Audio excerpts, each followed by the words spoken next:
아멘. 오늘 말씀을 통해서 속사람이 건강해집시다 라는 제목으로 함께 말씀을 나누도록 하겠습니다.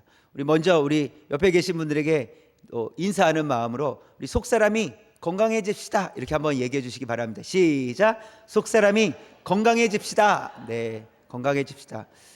네, 우리는 몸을 건강하게 하기 위해서 또 몸에 대한 신경을 많이 쓰잖아요. 조그만 몸 아파도 약을 먹고, 그렇죠? 약도 먹고, 그렇죠? 영양제 먹고 이렇게 나름 챙기잖아요.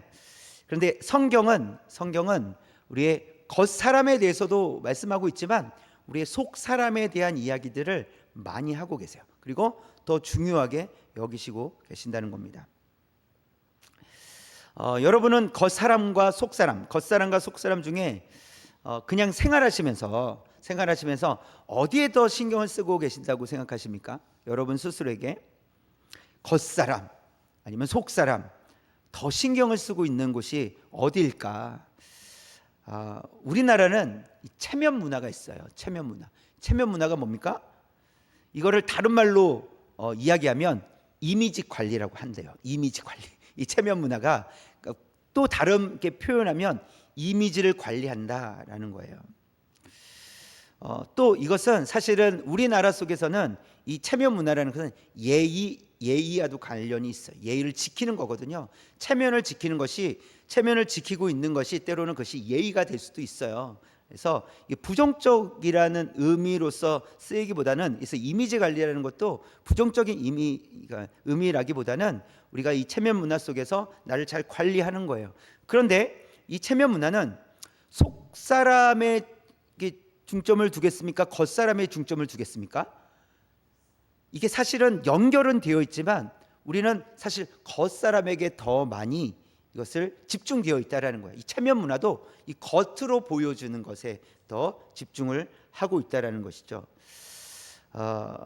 그래서 이 우리나라에도 보면 이 속 사람보다는 겉사람을 또 이렇게 겉사람에 더 집중하고 있다, 신경 쓰고 있다라는 것을 알 수 있습니다. 그럼 성경에서도 이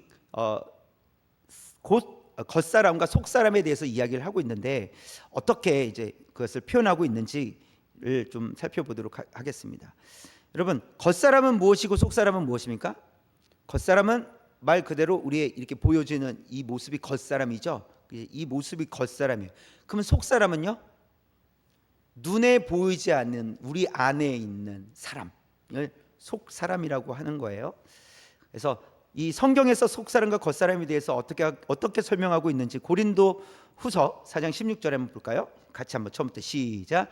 그러므로 우리가 낙심하지 아니하노니 우리의 겉사람은 낡아지나 우리의 속사람은 날로 새로워지도다. 그래서 보니까 겉사람은 낡아진다고 표현하고 있어요. 이게 성경이 이것을 정의 내리고 있어요. 말씀하고 있는 거예요. 우리의 겉사람은 낡아진다. 왜죠?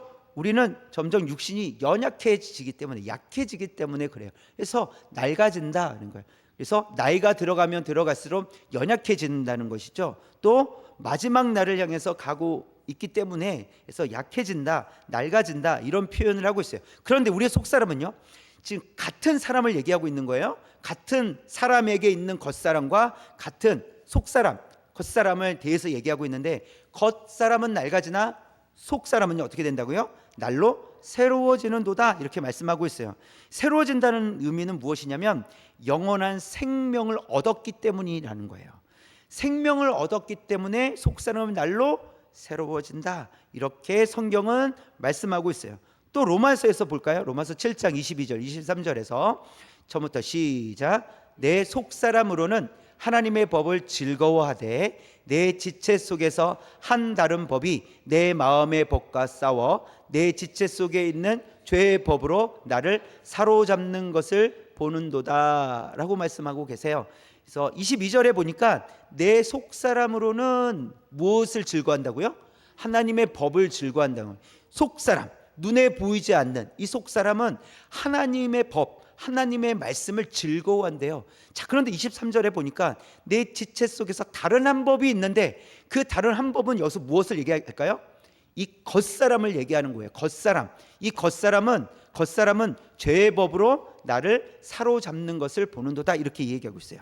그러니까 속사람은 하나님을 즐거워하기 원하는데 겉사람은 나를 죄 가운데로 자꾸 이끌고 간다라는 거예요.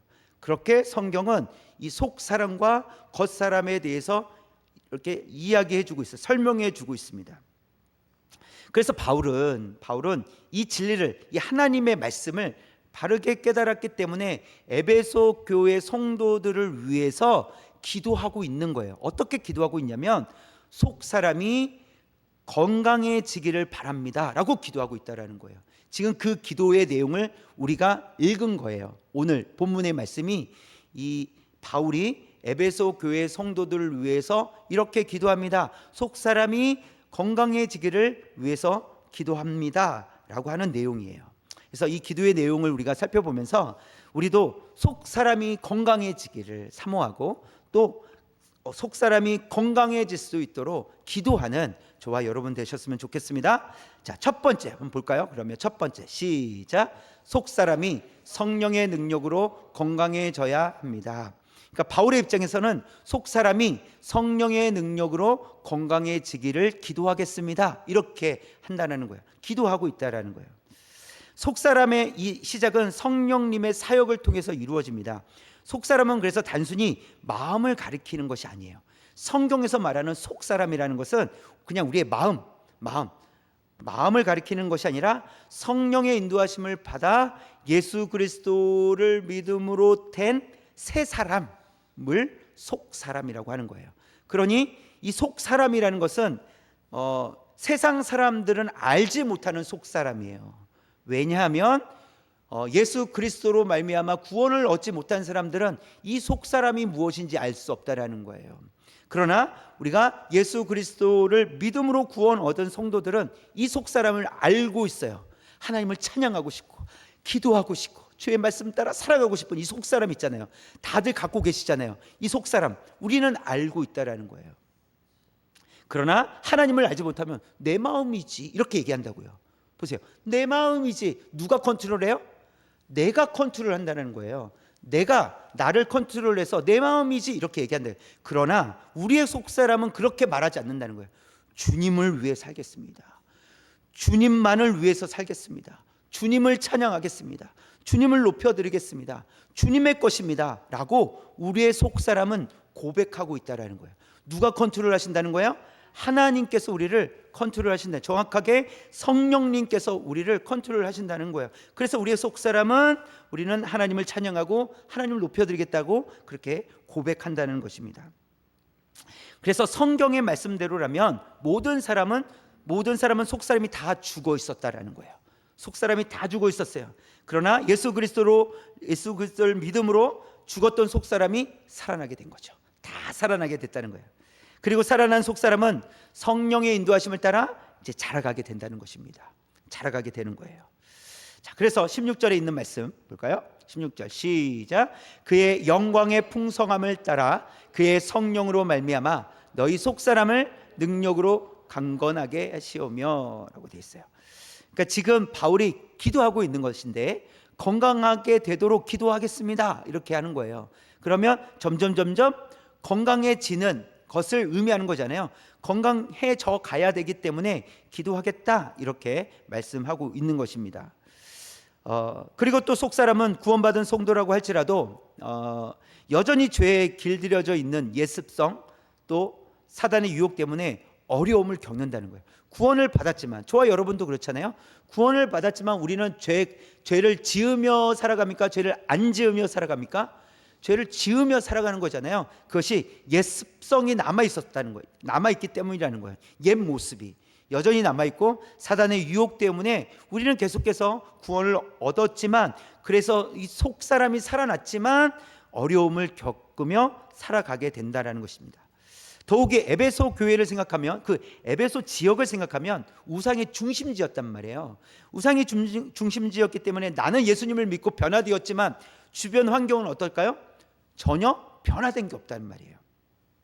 변화된 것이 없기 때문에 우리가 믿음으로 살아간다는 것이 결코 쉬운 일이 아니라는 것을 보여주고 있어요. 그래서 이 에베소 교회 성도들도 마찬가지라는 거예요. 항상 우상의 유혹이 바로 옆에 주변에 있다라는 거예요. 매우 가까이에 있다라는 거예요. 그렇기 때문에 그들은 이 에베소 교회 성도들은 우상에게 넘어가기가 쉬울 수 있다라는 거예요. 다시 유혹 당할 수 있다라는 거예요. 눈에 너무 보이는 곳에 있다라는 것이죠. 그래서 바울은 특별히 기도하고 있는 거예요. 속 사람이 건강해지기를 원합니다. 그런 상황과 환경이 있을지라도, 유혹이 있을지라도 그것을 이겨낼 수 있을 만큼 성숙한 그리스도인으로 살아갈 수 있도록 속 사람이 건강해지기를 원합니다 라고 기도하고 있다는 거예요. 또 성경은 이 속 사람이 건강해져야 될 이유에 대해서 말씀하고 있는데요, 세 가지를 보면, 넘겨주시면, 우리 흰 글씨 시작. 속 사람이 우리의 됨됨이를 보여주는 것이기 때문입니다. 속 사람이 우리의 됨됨이를 보여요. 됨됨이, 사람의 됨됨이 이런 거 얘기하죠. 그래서 사람됨 아니면 또 성도됨을 보여준다는 거예요. 겉으로는 괜찮아 보이지만 그 겉사람이 속사람까지 다 보여줄 수는 없습니다. 얼마든지 속사람은 숨겨져 있을 수 있어요. 이 속은 숨겨져 있을 수 있어요. 그래서 겉은 속을 다 보여줄 수 없다라는 거예요. 그래서 겉과 속은 일치하지 않을 때가 많이 있습니다. 또 자기가 자신을 속일 때도 있어요. 그렇게 마음을 갖지 않으면서 그렇게 마음을 갖는 것처럼 행동할 때가 있다라는 거예요. 이렇게 악한 마음을 가지고 있으면서도 나는 악한 마음을 갖고 있지 않아 하면서 이렇게 선한 행동을 하는 그런 모습이, 내가 나를 속이는 일도 간혹 있을 수 있겠습니다. 그래서 마가복음 7장 21절에는 이렇게 말씀하고 있어요. 붉은 글씨 시작. 속에서 곧 사람의 마음에서 나오는 것은, 그래서 사람의 마음에서 나오는 것은 23절에 볼까요? 붉은 글씨 시작. 이 모든 악한 것이 다 속에서 나와서 라고 되어 있어요. 사람의 마음에서 나오는 것이 악한 생각, 음란, 도둑질, 살인 등등 악한 것들이 나오게 되는데, 이 모든 악한 것이 다 이 안에서부터, 속에서부터 나온다라는 거예요. 자, 그렇다는 것은 겉사람이 우리의 사람됨을 결정합니까? 속 사람이 사람됨을 결정하는 것입니까? 속 사람이 우리 사람됨을 결정하긴. 그러니까 겉으로는 아무리 좋아 보여도 그것이 우리를 이렇게 설명해 줄 수 없다라는 거예요. 속 사람을 통해서 우리가 어떠한 사람인지를 보여준다는 거예요. 사람의 됨됨이를 속 사람으로부터 나온다. 사람의 됨됨이가 라는 것을 말씀해 주고 있습니다. 그렇기 때문에 우리가 속 사람이 강건해져야 된다는 거예요. 우리의 됨됨이를 보여주고 있기 때문에. 자, 두 번째 시작. 그리스도인은 처음에는 어린아이에 지나지 않기 때문입니다. 어린아이에 지나지 않는다. 그리스도인이 되었다는 것은 영원한 생명을 얻었다는 것이에요. 영원한 생명. 어린아이일 때는 누군가의 도움이 필요합니다. 그렇죠? 그래서 성장하면 이제 스스로 할 수 있게 돼요. 그래서 어린아이일 때는 누군가의 도움을 받아서 자라가야 됩니다. 자라가기까지는 도움을 반드시 받아야 된다는 거예요. 고린도전서 3장 1절 말씀 처음부터 시작.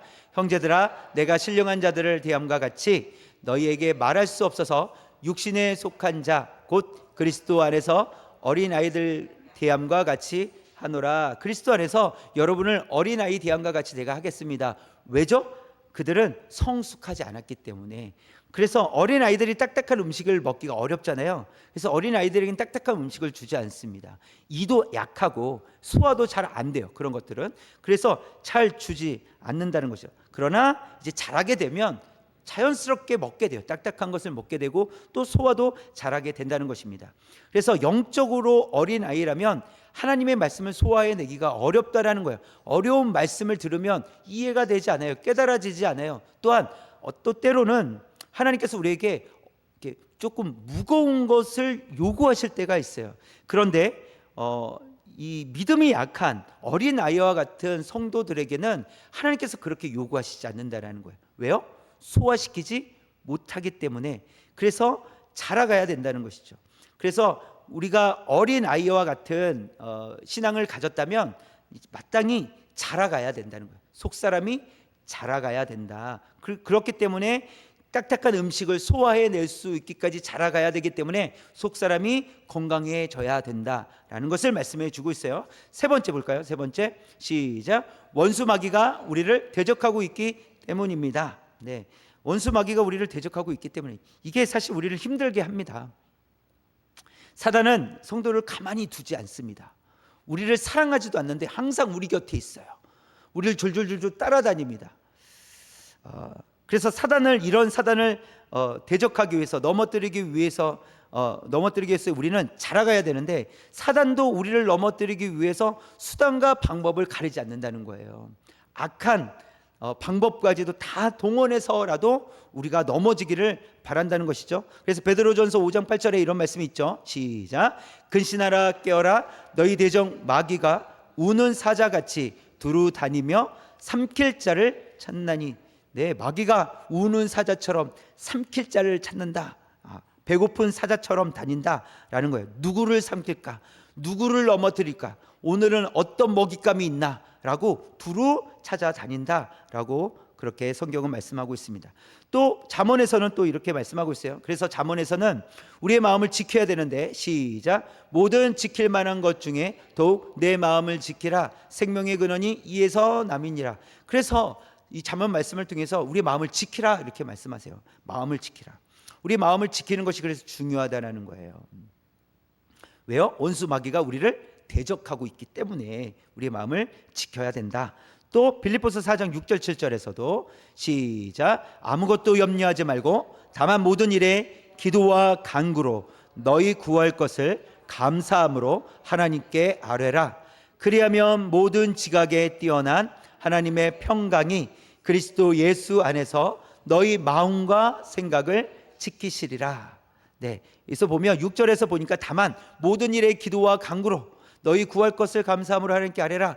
그러니까 기도와 간구로 하나님께 아뢰라 라고 했어요. 그러면 그리스도 예수 안에서 우리의 무엇을 지켜주신다고요? 우리의 마음과 생각을 지켜주신다, 이렇게 말씀하고 있습니다. 우리가 사단의 유혹으로부터 이길 수 있는 방법은 하나님께 기도하는 거예요. 하나님 말씀을 사모하며 나아가는 거예요. 그러니까 하나님께 아랠 때, 또 하나님의 말씀을 의지하여 하나님 앞에 기도하며 하나님 앞에 아랠 때 하나님께서 우리의 마음과 생각을 지켜주실 줄 믿습니다. 그래서 왜 속사람이 건강해져야 되겠습니까? 성도의 됨됨이가 이 속사람으로부터 나오기 때문이라는 거예요. 속사람이 어떠함에 따라 우리가 성도의 됨됨이가 나타나기 때문에 우리는 건강해져야 된다라는 것이고, 또 왜 속사람이 건강해져야 되겠습니까? 우리는 영적으로 자라가야 되기 때문에 우리는 속사람이 건강해져야 된다는 거예요. 또 왜 속사람이 건강해져야 되겠습니까? 옛 습관을 버리고 사단을 대적할 수 있기 때문에, 자라가기 때문에 사단을 대적할 수 있도록 우리가 속사람이 건강해져야 된다는 거예요. 그래서 기도도 좀 성숙한 기도를 하다 보면, 또 성숙해지면 기도의 내용도 성숙해지게 된다는 거예요. 처음에는 어떤 기도를 많이 합니까? 주세요, 주세요, 주세요. 처음부터 끝까지 주세요, 주세요, 주세요 라고 기도하게 돼요. 달라고 기도해요. 그러나 어린 아이들은 달라고 하잖아요. 밥 주세요, 그렇죠? 저거 사주세요, 뭐 해주세요, 안아주세요, 뭐 이렇게 하잖아요. 다 주세요라고 해요. 근데 자라가면 이제 스스로 그것을 달라고 주세요라고 하지 않고 다른 것들을 요구하고 대화도 하고, 그렇죠? 의견도 내고 그렇게 하게 된다라는 사실입니다. 그것처럼 속사람이 건강해지면 옛 습관을 버리고 사단을 대적할 수 있게 된다는 거예요. 주님 앞에 참되게 기도하고 예배드릴 수 있게 된다라는 사실입니다. 그렇기 때문에 우리는 속사람이 강건해져야 된다는 것입니다. 자, 두 번째는요. 시작. 그리스도께서 속사람 안에 계셔야 합니다.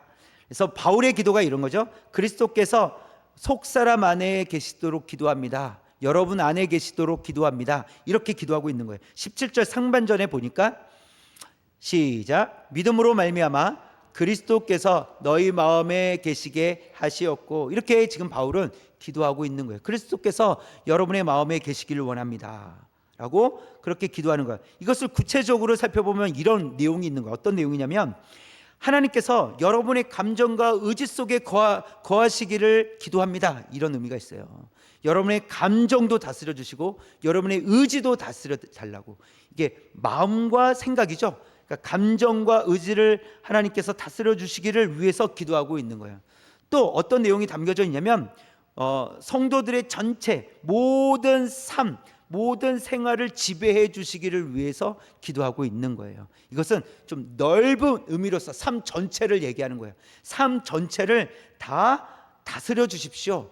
이런 기도가 들어있는 거예요. 또 그것을 좀 더 구체적으로 가면 삶 가운데서 우리의 생활을 통제하여 주시고 지도해 주시기를 바랍니다 라는 내용이 들어있는 거예요. 구체적으로 우리가 무엇을 선택할 때도 바른 것을 선택할 수 있도록 우리를 가르쳐 주십시오. 지도해 주십시오. 우리를 다스려 주십시오 라는 기도가 이 바울이 기도하는, 그리스도께서 여러분의 마음에 계시게 하여 주옵소서 이렇게 기도하는 것은 바로 이런 의미가 있다라는 거예요. 하나님께서 다스려 주시기를, 또 구체적으로 자그마한 일까지도 바르게 선택하고 믿음으로 선택할 수 있도록 하나님께서 인도해 주시기를 위해서 기도하고 있다라는 거예요. 갈라디아 교회 보낸 편지에서도 이와 동일한 내용을 담고 있습니다. 갈라디아서 2장 20절에 있는 말씀, 시작. 내가 그리스도와 함께 십자가에 못 박혔나니 그런즉 이제는 내가 사는 것이 아니요 오직 내 안에 그리스도께서 사시는 것이라. 이제 내가 육체 가운데 사는 것은 나를 사랑하사 나를 위하여 자기 자신을 버리신 하나님의 아들을 믿는 믿음 안에서 사는 것이라. 아멘. 그리스도께서 우리 안에 계셔서 우리를 다스리시는 것이에요. 그래서 이제는 내가 사는 것이 아니요 오직 내 안에 그리스도께서 사신다라고 말씀하고 있습니다. 그래서 주님의 다스리심을 받으며 살아가기 위해서는 믿음이 필요합니다. 그래서 맨 마지막 부분에 하나님의 아들을 믿는 믿음 안에서 사는 것이라 이렇게 말씀하고 있어요. 그래서 하나님의 다스림을 받기 위해서는 믿음이 필요합니다. 믿음이. 그래서 그 믿음 안에서 하나님 안에서 하나님의 다스리심 안에서 살기를 원합니다. 그렇게 살아가겠습니다. 이제는 저의 삶이 그런 삶입니다 라고 고백하고 있는 것입니다. 또 빌립보 교회에 보낸 편지에서도 빌립보서 4장 13절 시작. 내게 능력 주시는 자 안에서 내가 모든 것을 할 수 있느니라. 예수 그리스도 안에 있을 때 모든 것을 할 수 있다는 믿음의 고백이에요. 예수님 안에 있을 때 할 수 있습니다. 사실 바울은요 1차, 2차, 3차 전도여행을 하면서 여러 가지 일들을 겪게 돼요. 돌에 맞아 죽을 뻔한 적도 있고요. 또 그 외에도 몇 번이나 죽을 뻔한 적이 있었다라고 바울은 이야기합니다. 그리고 방해하는 사람들로 인해서 계속해서 쫓겨다니었던 그런 생활을 해야만 했습니다. 그런 일을 겪으면서도 바울은 기도하기를 쉬지 않았고 찬양하는 것을 쉬지 않았습니다. 빌립보 감옥에 있을 때 바울의 보여준 모습이 그거였어요. 찬양하고 기도했습니다. 그때 어떤 일이 일어납니까? 그곳에서 하나님께서 택하신 자에게 복음을 전하게 되었고 그와 그의 가족들이 예수님을 믿게 돼요. 보세요. 감옥에 갇혀 있음에도 불구하고 그곳에서 하나님을 찬양하고 기도했을 때 하나님께서 바울을 통하여서 구원을 허락해 주신다는 사실입니다. 그래서 바울은 이렇게 고백할 수 있는 거예요. 내게 능력 주시는 자 안에서 내가 모든 것을 할 수 있습니다. 이것은 이미 바울이 경험한 거예요. 이미 하나님께서 바울을 통해서 하신 일들 때문에 바울은 확신이 있었어요. 내게 능력 주시는 자 안에서 내가 모든 것을 할 수 있습니다. 내가 할 수 있는 것이 아니라 하나님께서 하십니다. 예수님께서 하십니다. 성령님께서 하십니다 라고 그렇게 고백하고 있다는 사실입니다. 바울도 이러한 마음으로 에베소 교회 성도들 향해서 기도하고 있는데 주님의 마음은 어떠실까요? 주님의 마음. 요한복음 15장에 보면 이 포도나무 비유가 나오잖아요. 그래서 그 포도나무 비유를 통해서 포도나무의 가지가 포도나무에 붙어 있을 때 열매를 맺게 되는 것처럼 예수님께 붙어 있는 성도들 생명의 열매를 맺게 된다. 그래서 붙어 있으라라고 주님께서 우리에게 말씀해 주세요. 그러니까 주님의 마음은 어떤 마음이에요? 나에게 붙어 있으라, 이런 마음이시란 말이에요. 또 계시록 3장에서 보면 볼까요? 요한계시록 3장 20절 시작. 볼지어다 내가 문 밖에 서서 두드리노니 누구든지 내 음성을 듣고 문을 열면 내가 그에게로 들어가 그와 더불어 먹고 그는 나와 더불어 먹으리라. 사실 이 말씀은요, 라오디게아 교회를 책망하시면서 하신 말씀이에요. 긍정적으로 말씀하신 내용이 아니에요. 하신 말씀이 아니에요. 책망하시면서 말씀하신 것인데, 이 라오디게아 교회는 미지근한 신앙을 갖고 있었어요. 그래서 겉으로는 부했습니다. 부자들이 많이 있었어요. 그러나 영적으로는 눈이 멀었다고 말씀하시고 영적으로는 벌거벗었다라고 하나님께서 말씀하고 계시는 거예요. 그래서 라오디게아 교회를 향해서 회개하여 다시 주님께로 돌아오라, 이렇게 말씀하시는 거예요. 주님께서 지금 문 밖에서 두드리고 있으니 회개하여 돌아오라, 주님께로 나아오라 라고 그렇게 말씀하고 계시는 겁니다.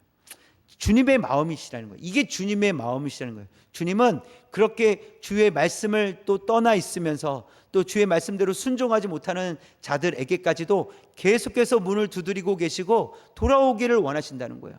그렇게 말씀하고 계시다라는 거예요. 이게 주님의 마음이시다라는 거예요. 우리가 주님 안에 있기를 원하신다는 사실입니다. 여러분은 여러분 안에 주님을 모시고 살아가고 있습니까?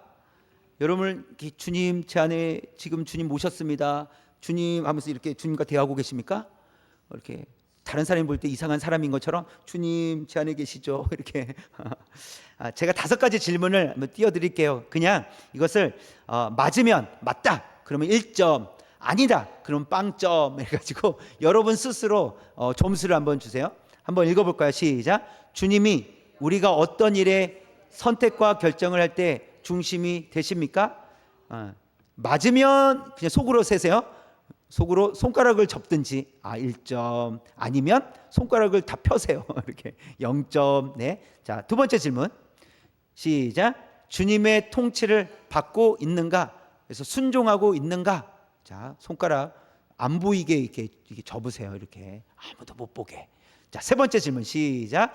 주님과 교제를 나누고 있는가? 말씀과 기도 생활을 하고 있는가? 네. 자, 4번째, 주님께서 우리의 생활 속에서 능력을 주시고 이길 힘을 주시고 계시는가? 이것은요, 생활 속에서라고 전제하고 있잖아요. 이것은 실제로라는 거예요. 실제로 우리의 삶 속에서 하나님의 능력을 받고 있는가? 하나님께서 우리에게 힘을 주시고 계시는가? 실제로 그래서 살아가고 있는가라는 질문이에요. 자, 5번째 시작. 주님께서 우리의 생활 속에서 소망과 위로를 주고 계시는, 이것도 실제적인, 실제로 정말 하나님의 말씀이 소망이 되고 하나님의 말씀이 나에게 지금 위로가, 이번 주에도 나는 하나님의 말씀 때문에 위로를 지금 받고 있어요, 이런 삶을 살아가고 있는가라는 질문이에요. 사실 이 5가지 질문 외에도 많은 질문들을 할 수 있겠죠. 이것을 가지고 우리의 신앙을 다 이렇게 점수를 매길 수는 없어요. 그러나 그래도 한번 여기에서 우리가 어떻게 나는 하고 있는가? 맞다 그러면 잘하고 있는 것이고, 아니다 그러면 우리는 어떻게 해야 되겠습니까? 할 수 있도록 노력해야 되겠죠. 그렇죠? 그렇게 살아갈 수 있도록 해야 된다는 거예요. 그래서 첫 번째, 2번째, 3번째 질문은 우리의 반응이에요. 반응. 우리는 그렇게 반응하고 있는가? 믿음으로 반응하고 있는가? 순종으로 반응하고 있는가? 우리 삶을 통해서 반응하고 있는가? 이 반응을 하고 있는 거예요. 4번째, 5번째 질문은 하나님께서 우리의 삶 가운데 실제로 역사하고 계시는가? 이 질문이에요. 그래서 그냥 크게 2개로 보면, 나는 믿음으로 반응하며 살아가고 있는가? 예스? 그러면 좋아요. 그리고 2번째, 하나님께서 나의 삶에 실제적으로 역사하고 계시는가? 하나님이 나와 동행하고 계시는가? 나는 그것을 경험하고 있는가? 예스? 그러면 좋은 거죠. 잘하고 있는 것이죠. 그러면 하나님을 모시고 살아가는 것입니다. 그런데 이것은 선택이 아닙니다. 반드시 성도는 이렇게 살라고 우리에게 말씀하십니다. 왜냐하면 고린도전서 3장 16절 말씀 볼까요? 시작. 너희는 너희가 하나님의 성전인 것과 하나님의 성령이 너희 안에 계시는 것을 알지 못하느냐? 우리가 누구라고요? 하나님의 성전이 되었다라는 거예요. 성령님께서 임재해 계시다라는 거예요. 동행하여 주신다는 거예요. 성령님께서 계시기 때문에 우리는 믿음으로 반응하며 살아갈 수밖에 없다는 거죠. 또 하나님께서 우리 가운데 역사하신다라는 거예요. 이건 너무나도 당연한데 혹 우리에게 이런 모습들이 나타나고 있지 않다면 우리의 신앙을 점검해보고 무엇이 잘못되었는지, 어디서부터 잘못되었는지, 우리에게 필요한 것이 무엇인지를 우리는 점검해보고 또 시도하고 또 하나님 앞에 기도하며 우리는 나가야 됩니다. 그래야 우리가 하나님을 모시고 살아갈 수 있게 된다는 것이죠.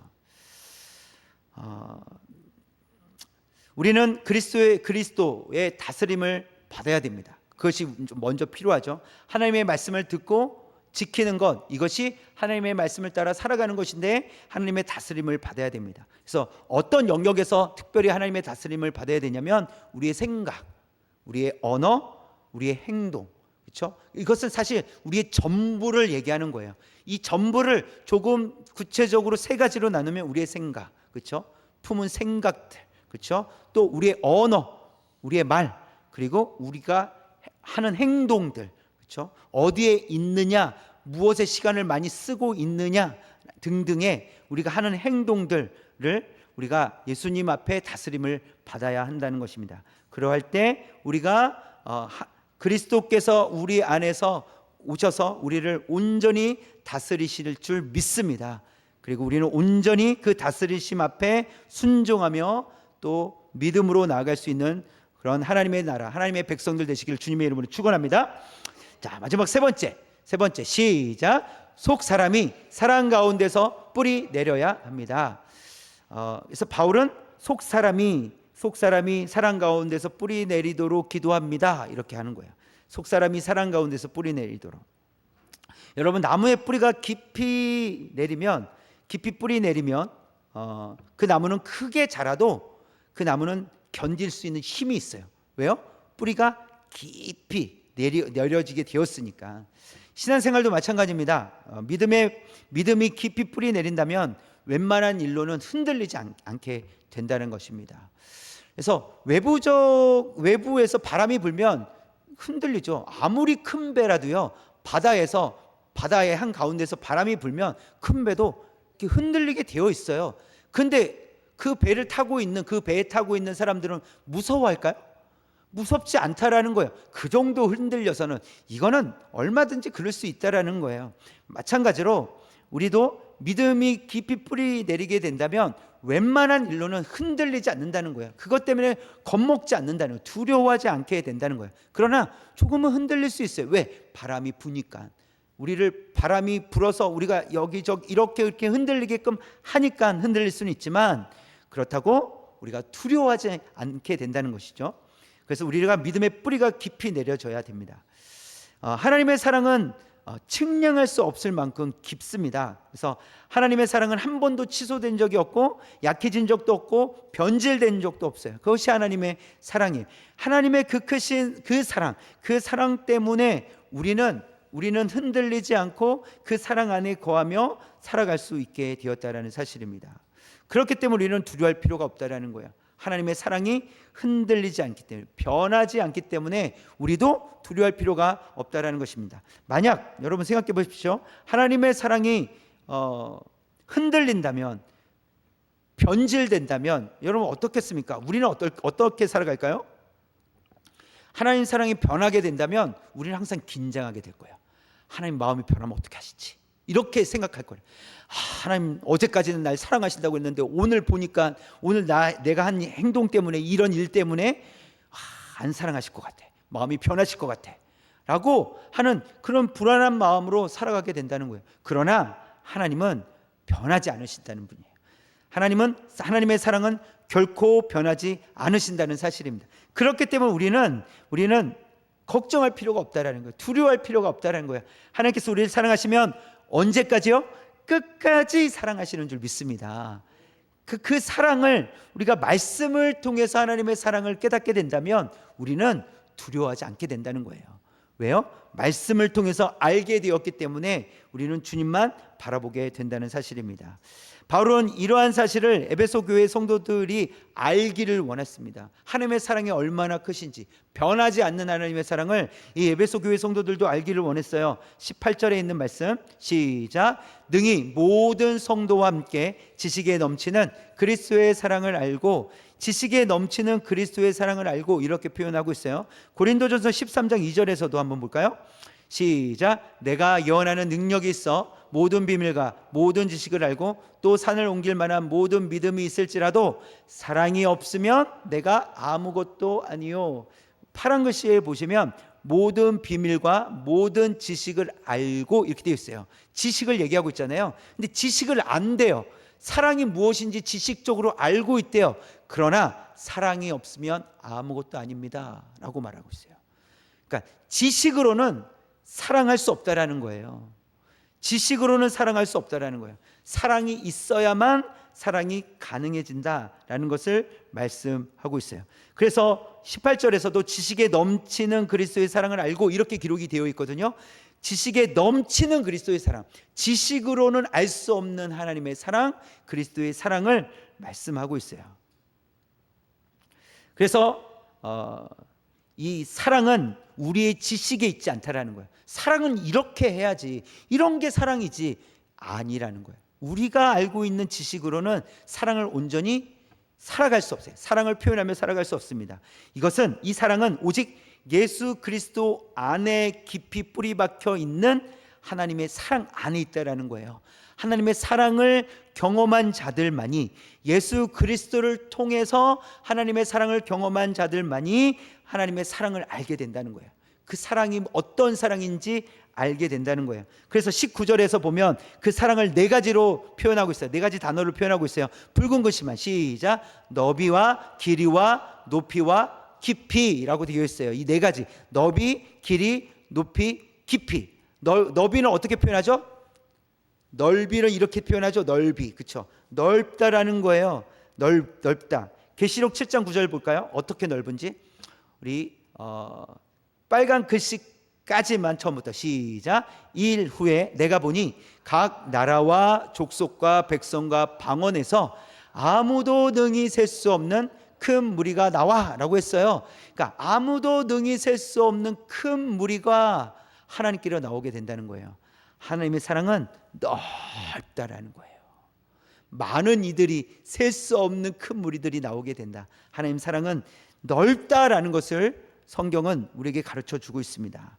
또 그 다음에 사랑의 길이에요. 길이는 어떻게 표현하죠?